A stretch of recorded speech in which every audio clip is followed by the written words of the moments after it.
So I've got a couple sad but true knock knock jokes for you. Knock knock. Who's there? Ukrainian. Ukrainian, we've been waiting for you. Welcome. Joke number two. Knock knock. Who's there?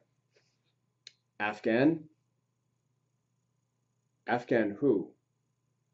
Afghan crazy waiting for you to let me in. The Taliban's on my back and they're armed with weapons you left behind. So this is pretty much the reality of the situation. What we've got going on is a situation where US CIS is treating Afghan parolee applicants very different than Ukrainian parolee applicants. So between July of last year to April this year, about 45,000 people from Afghanistan applied for humanitarian parole. This humanitarian parole is the result of the United States pullout from Afghanistan, where the US military left, and the country was left in disarray. The Taliban quickly took over, and those who formerly assisted the US military or formerly assisted NGOs, which were considered opposed, or which the Taliban was generally opposed to, they're now facing retaliation and they have to basically cower in fear. And this is what's been going on in Afghanistan for several months, obviously since July. And what's happened is 45,000 applications have been filed since then, and only 270 have been conditionally approved for parole to the United States. Meanwhile, in the Ukraine, we understand the situation is quite dire, and I'm not trying to pit one side against another.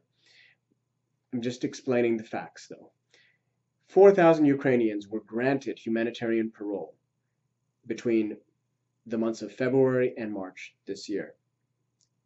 So again, July to April, only 270 applicants were granted humanitarian parole from Afghanistan.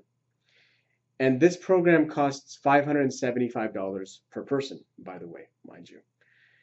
Meanwhile, 4,000 humanitarian paroles were granted for those who are from Ukraine. There's a program called the Uniting for Ukraine. They got a nice, detailed description of the process. They simply have to have a sponsor in the US, and they just sign off that they have the means to welcome a national from the Ukraine to the US. And these have been getting approved very quickly. Meanwhile, Afghans, I understand that not all the documentation might be very sound in some of these cases, but the point is there are plenty of people who have documentation which proves that they have definitely provided some kind of assistance to the US military or other types of NGOs, which puts them at risk.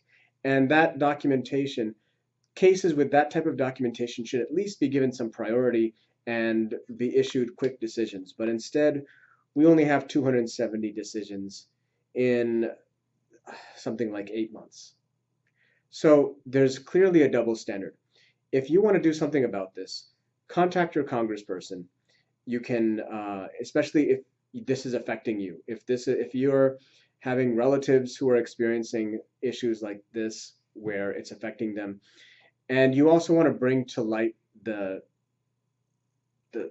double standard, you can follow the link in the description to contact your local congressperson.